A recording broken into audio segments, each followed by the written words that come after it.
I need more time.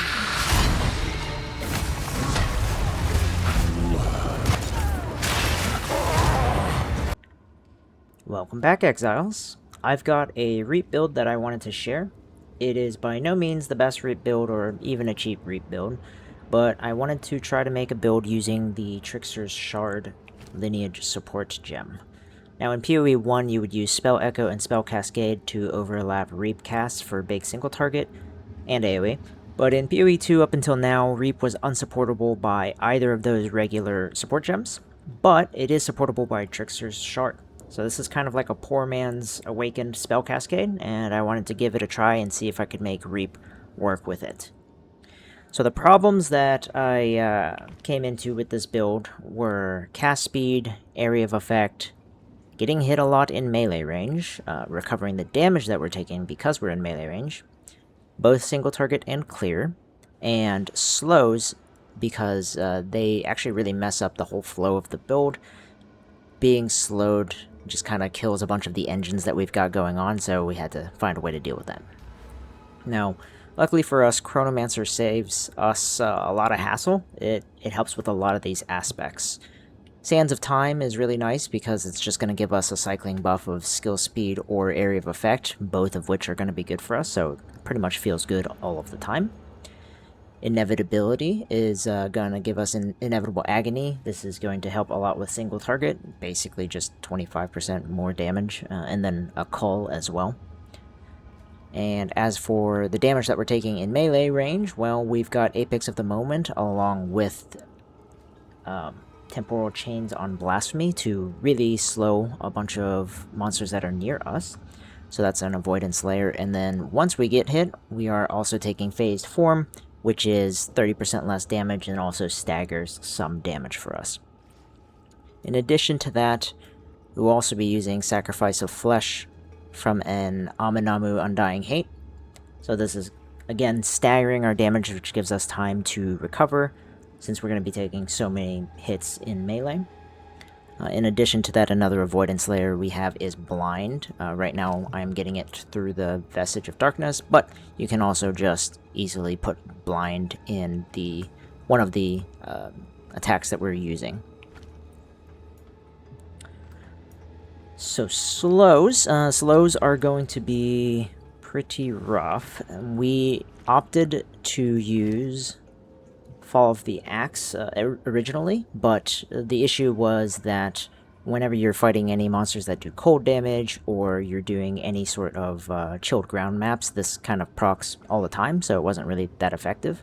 So in addition to Fall of the Axe, we're going to be getting crystallized immunities, either through a Megalomaniac or through allocating it on your Anoint.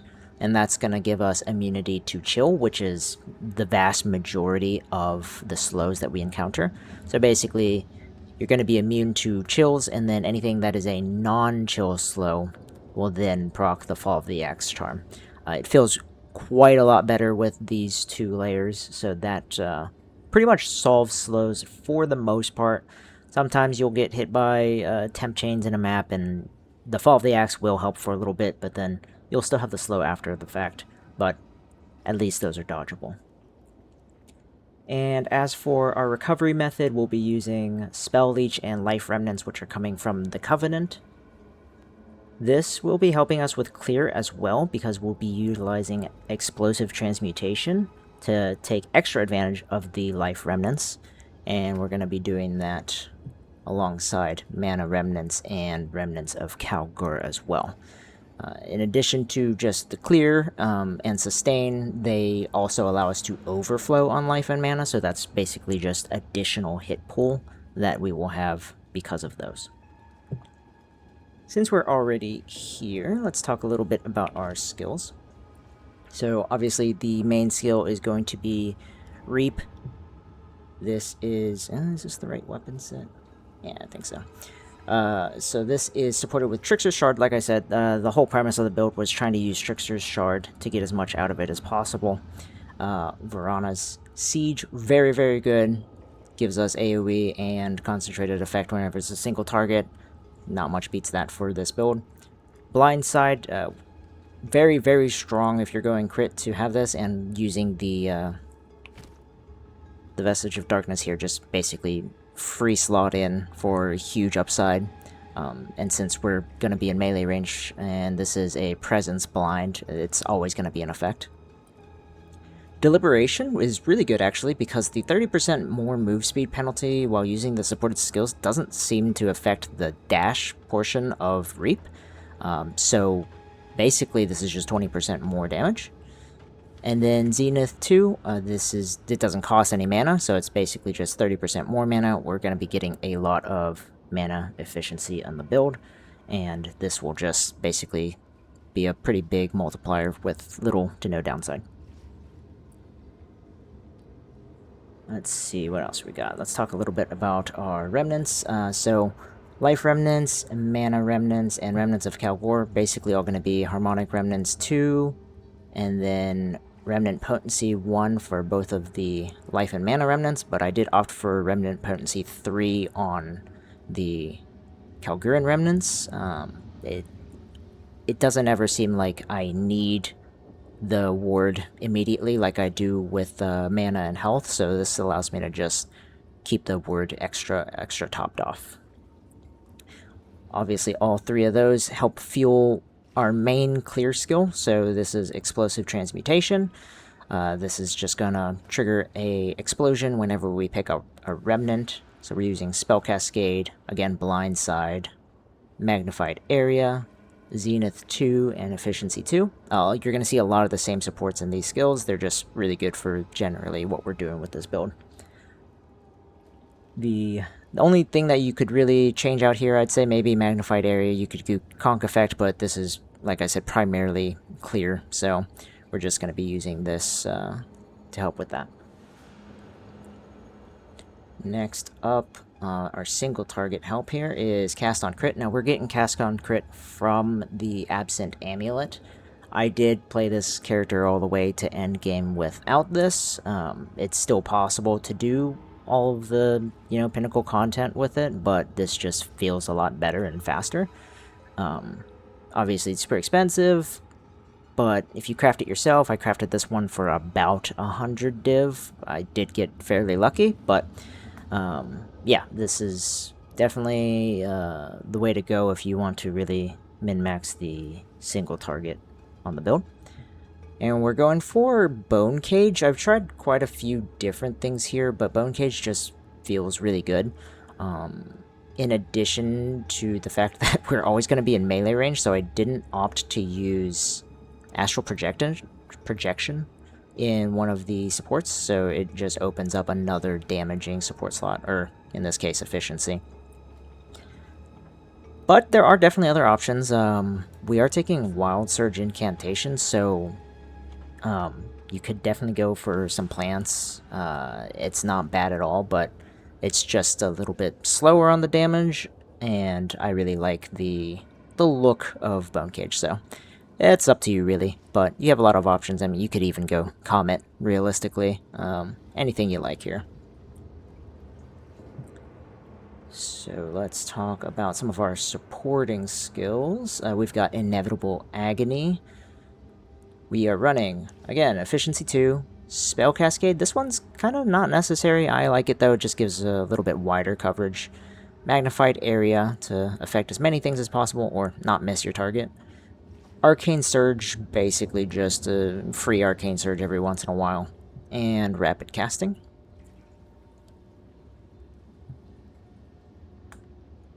We've also got Frostbomb. We're going to go with Potent Exposure, Magnified Area, Efficiency 2, and Spell Echo. Notably, we are not using Overabundance because we do have Secrets of the Orb on our second weapon set, so save yourself a Perfect Jeweler's Orb potentially there. Or you could put something else on there as well. Elemental Weakness with Atziri's Allure so that we can get an additional curse without pathing over to Whispers of Doom. Cursed Ground, Expanse, Ritualistic Curse, and Efficiency 2. Basically just want to make a really, really big elemental weakness whenever we decide to use it. Generally, we're only using this during bosses or if there's a stationary event like a ritual or abyss. Blasphemy, we've got, like I mentioned earlier, temp chains with magnified area, ritualistic curse, and slow potency. Again, just want to have as much avoidance as we can with this build, so this is going to help us hopefully kill monsters before they are able to hit us. And last but not least, Mana Tempest with Morgana's Tempest, Lightning Mastery, Efficiency 2, and Arcane Surge. Again, Arcane Surge is just going to pop off every once in a while for free, so that's nice. And otherwise, the only notable thing here, I think, is Morgana's Tempest. It just allows us to kind of shoot the Mana Tempest a lot quicker. So that is nice for following it sometimes if you do want to follow it while you're reaping.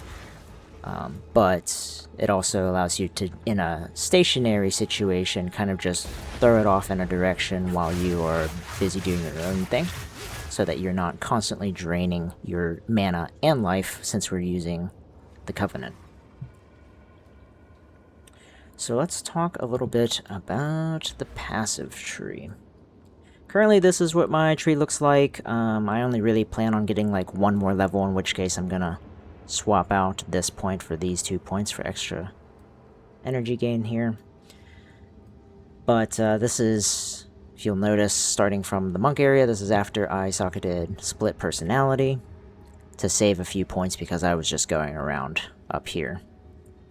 And I was already coming down here anyway, so it was just basically more efficient points there. You could obviously just get a really good jewel as well, but really having skill speed and crit damage was really nice option, and probably cheaper than like a really good jewel for me. So mostly we're looking to get powerful crit wheels and picking up any cast speed, area of effect, mana cost efficiency, and energy gain we can along the way to these crit wheels and jewel nodes.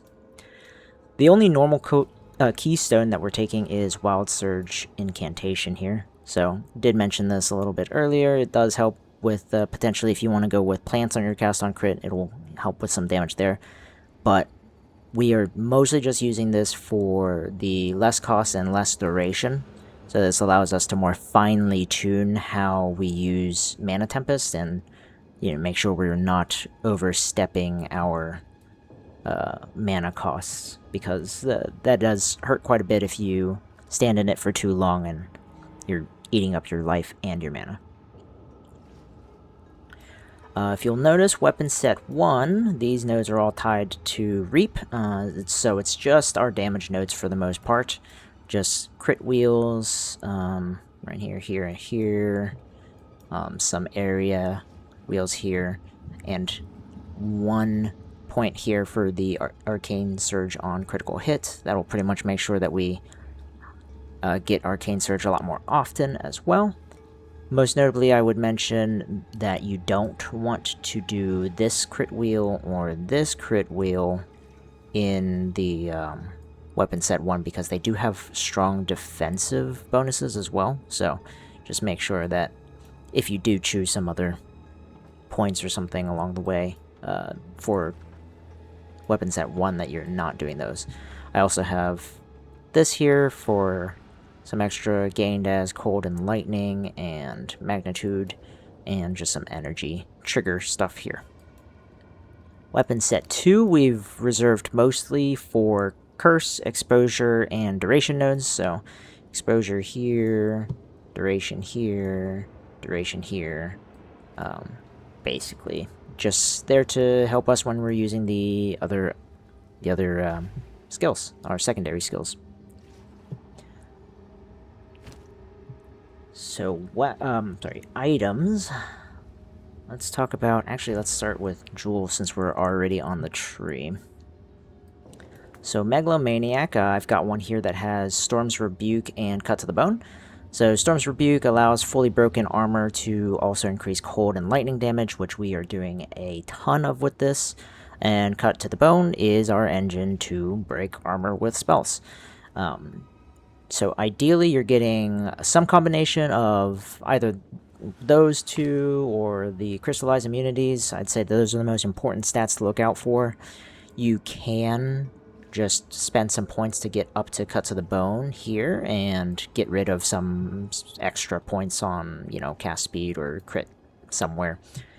But you definitely need Cut to the Bone. It's a huge damage boost. So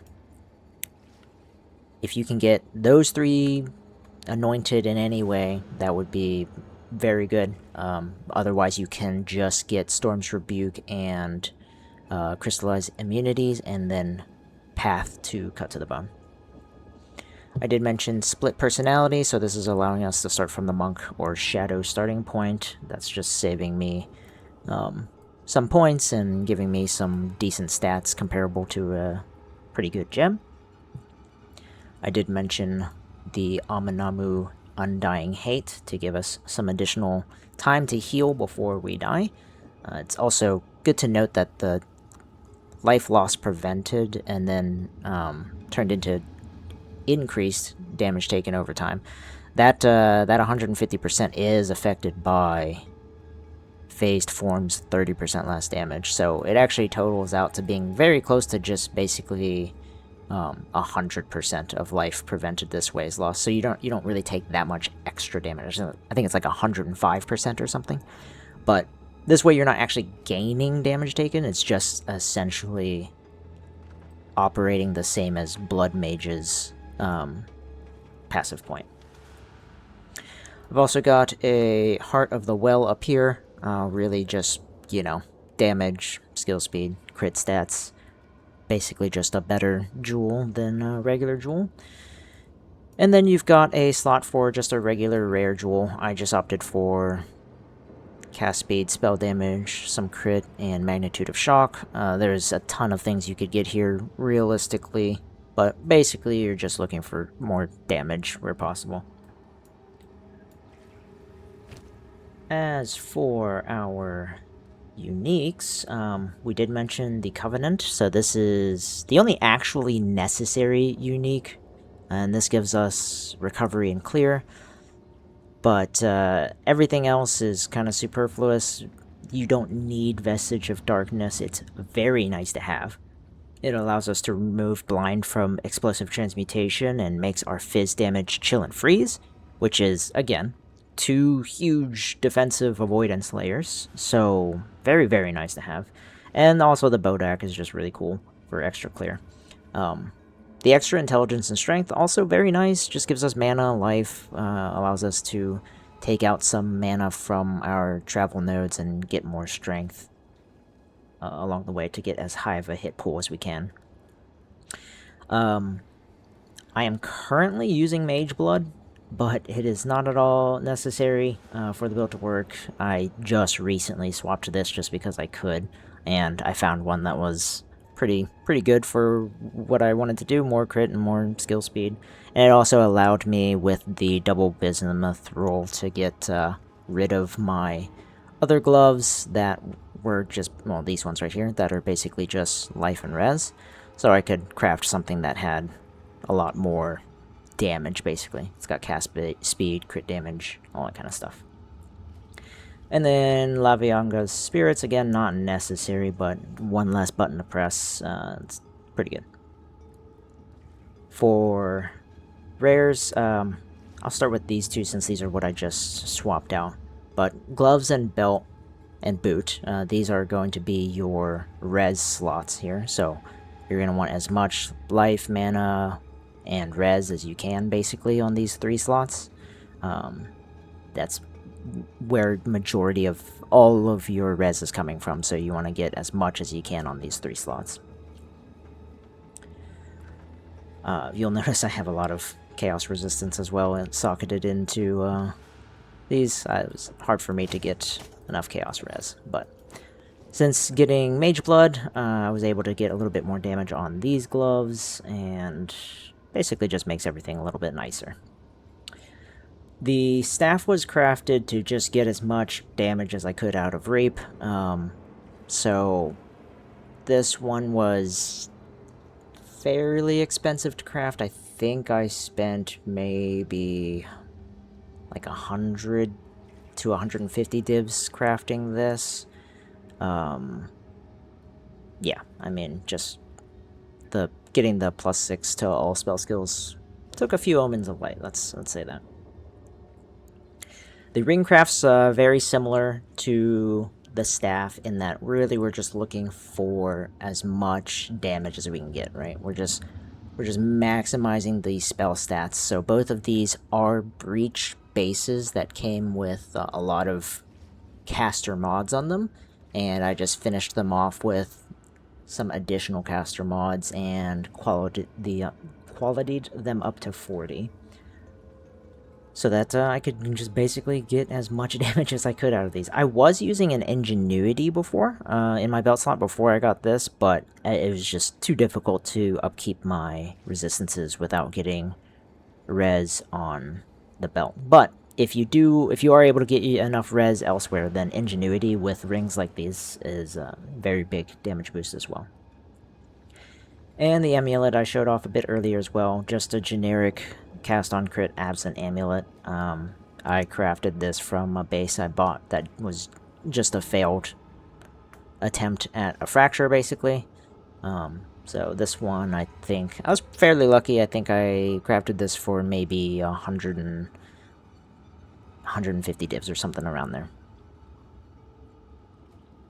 And then last but not least, charms. I did mention Fall of the Axe a lot. It is quite important, but stun and freeze immunity, very, very nice. And then Nascent Hope in particular is good for just getting some additional effective health pool in the middle of a battle.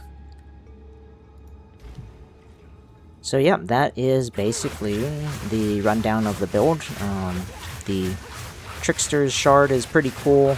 With all the cast speed, you do get to proc them pretty quickly, and it allows you to just kind of zip around the map with Reap and kill things fairly quickly. So I will go ahead and leave the video off with a video of just some mapping, and if you guys want any more information about this build, let me know in the comments. I can make some follow-up videos if you guys have questions, but otherwise, it was really just wanted to get a video out there for this kind of neat interaction I found with Trickster's Shard, and made a build out of it, and it actually works kind of okay. Enjoy!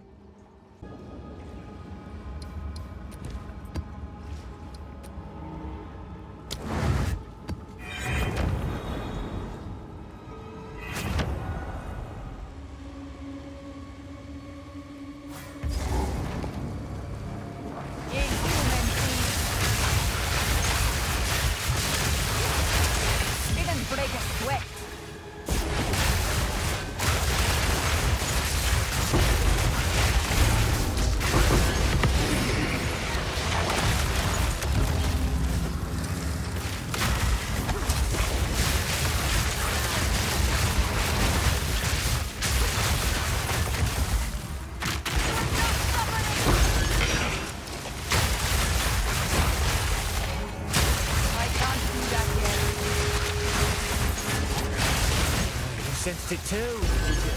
Good eye. Let's run this witch down.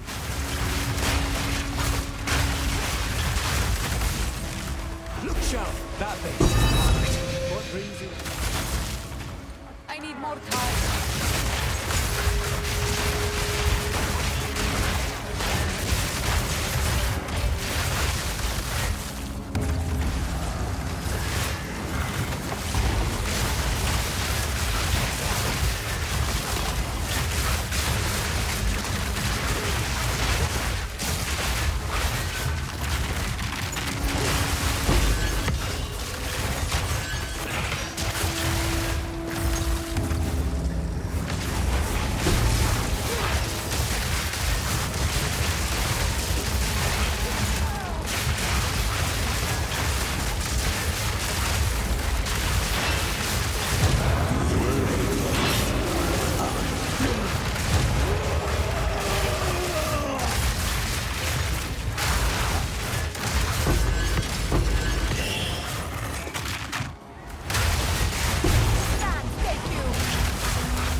yet.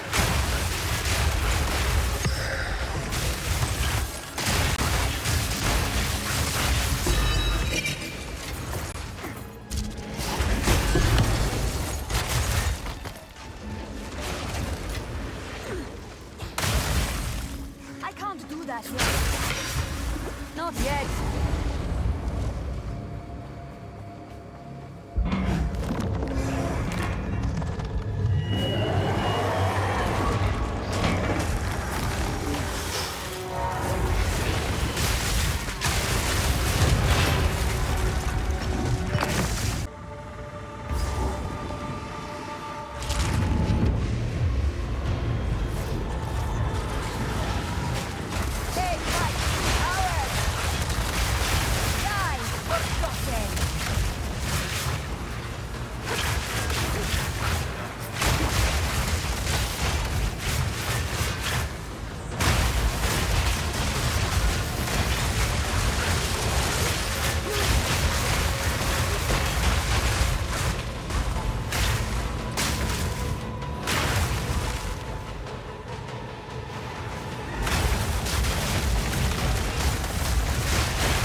I must travel light.